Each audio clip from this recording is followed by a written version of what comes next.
At this time, I'm going to present a short presentation about communication and professionalism as a nurse practitioner.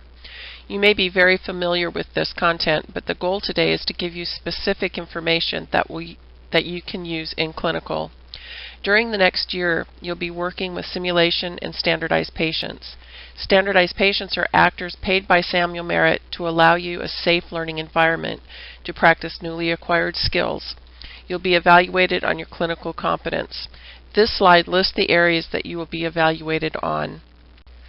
Okay, well, let's get started. We're talking about establishing and maintaining rapport. Now, some of this seems almost ridiculous to talk about, but I think it's important to have operational definitions to understand what really creates a professional demeanor and what we're talking about when we say professional behavior. First of all, when you address your patient, you walk in and you're going to say something like, "Hi, my name is Tammy Valenta. I'm a family nurse practitioner student from Samuel Merritt. I'm here to examine you." Instead of something like, "Hey John, my name's Tammy, how you doing?" That would be overly familiar. Next, you need to set the agenda. You'll only have about 15 minutes per office visit, so it's important to set up that time slot and so that the patient is aware of what the agenda is and so that they can communicate the most important information to you. Sometimes people will come in with a laundry list of complaints and you can't go through all of them in 15 minutes. So you need to set up and say, you know, we've got 15 minutes. I see that you have about 8, 9, 10 complaints. We really only have time to address 2 of them today. Which 2 are the most important to you? So being honest and collaborating with the patient is extremely important. Also, before you start the physical exam, you need to ask the patient if it's all right. Is it okay for me to do the physical exam? Don't just assume anything. Although when you walk in and they've already undressed, it's pretty obvious that they know what's going to happen. Also, respecting the patient's modesty at all times. Use a drape when appropriate. Let them get dressed before you start talking to them. Keep the door closed at all times, whether you're just talking to them or doing the exam.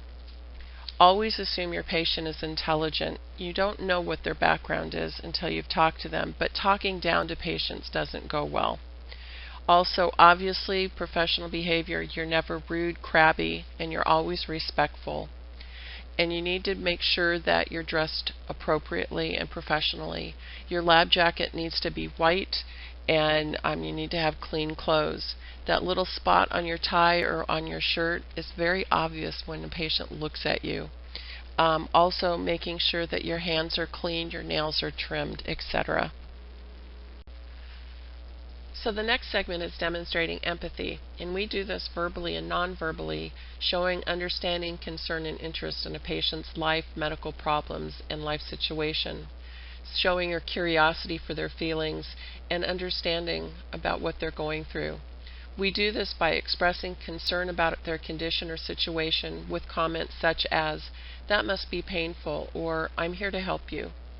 Also trying to understand how the symptoms affect the patient's life or vice versa with comments like, "How is this affecting your life? Tell me about yourself."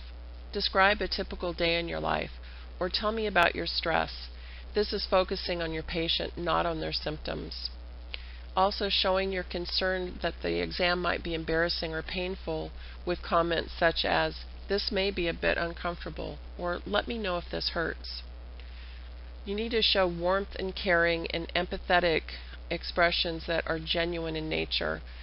Being detached, aloof, or overly businesslike, robotic in demeanor, or superficial will come off to your patients as if you don't care. Also using positive reinforcement for things that they're doing well, like, "That's great that you've stopped smoking," or "I'm glad you're taking your medication on a regular basis." But things that you don't want to do would be accusatory comments such as, "Why don't you take better care of yourself? You should have come in sooner." So the third section is instilling confidence. We do this verbally and non-verbally when we relate, examine, and treat our patients. The ways we do this is by making eye contact, a firm handshake, and dealing with patient problems with tact and confidence.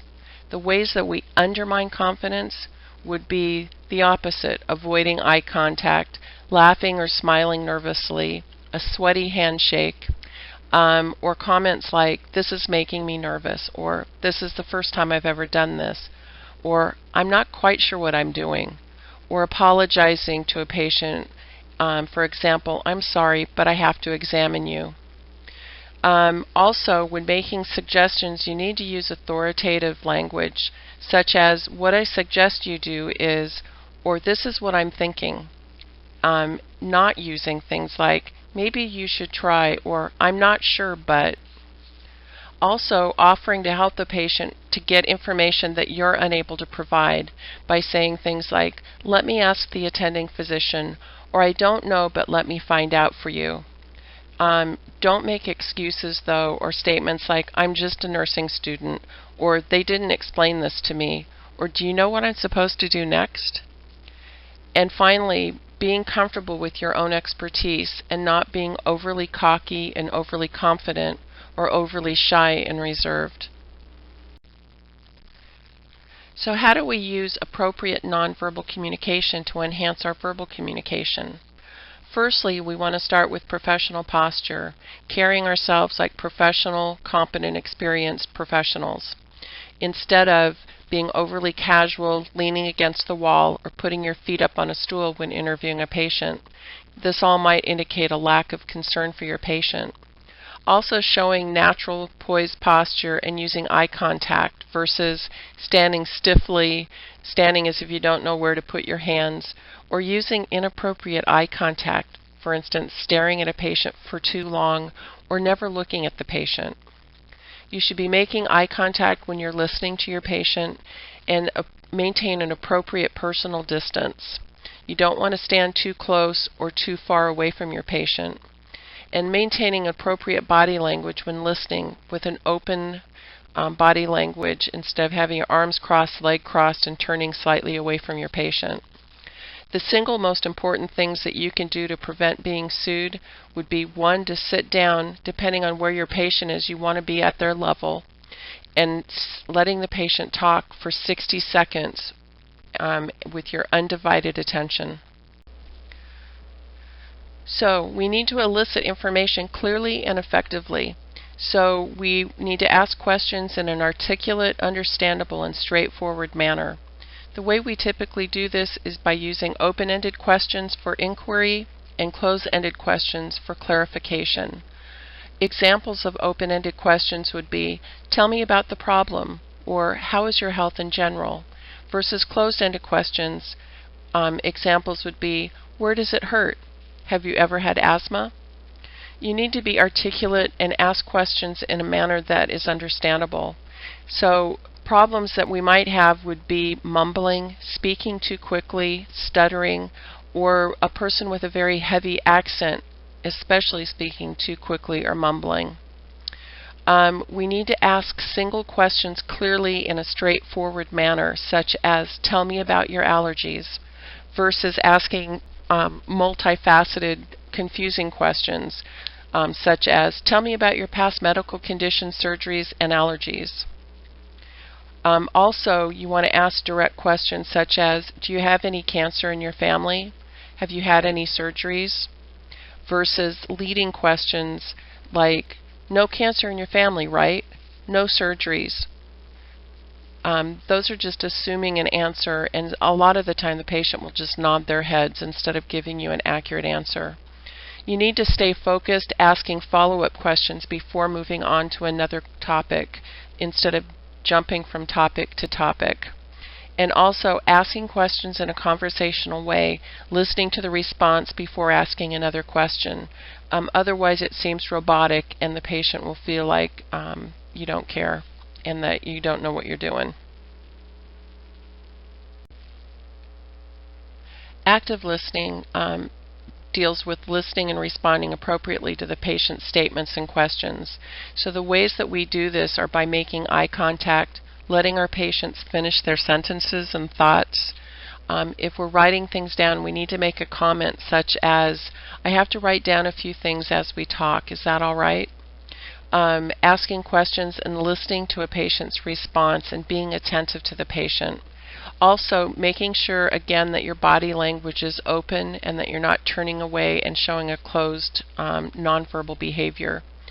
And if you need to ask questions, again, you need to state them in a way that shows that you're clarifying information and not just asking because you forgot what they said. Things like, can you tell me again how much you smoke? Or, I know you told me this, but when was the last time you saw your doctor? Now in this section we're talking about explaining, summarizing, or providing counseling in a clear and timely manner. Giving information on physical exams or providing patient education.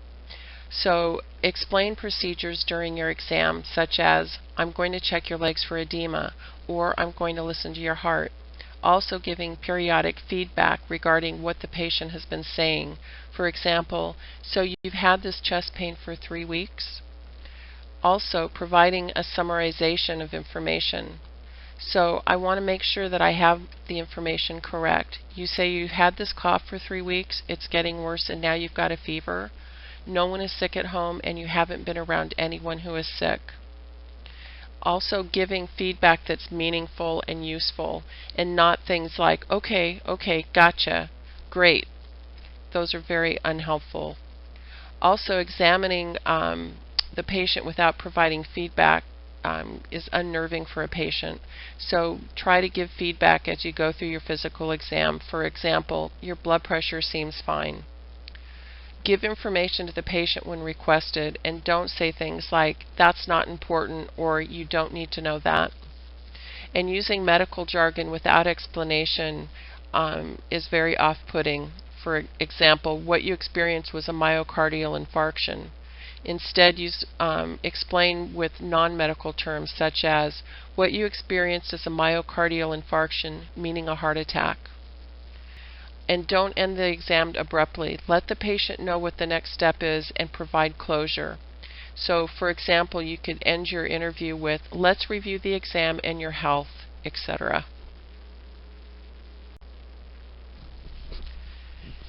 And a final comment is about conducting your exam thoroughly. Make sure that when you're doing your exam, you're doing it in a systematic approach, using your time appropriately, and so that you can get it done. Inspecting at the affective area, not through the clothing, but look at the skin. Don't perform your exam through the skin. Do bilateral if necessary. Make sure that it's smooth and that you're doing things without fumbling with your instruments or starting and restarting and stopping. And look for facial expressions so that if a patient's having pain, you catch that immediately. And examine the site of the chief complaint thoroughly. So if they came in with chest pain, you need to make a thorough exam of the heart, the lungs, and the abdomen. Okay, so that will wrap it up. I know this is all pretty easy stuff for most of you. You've got a lot of experience, but that's the beginning, and by knowing these basics, you'll be ready for your first lab experience with a standardized patient.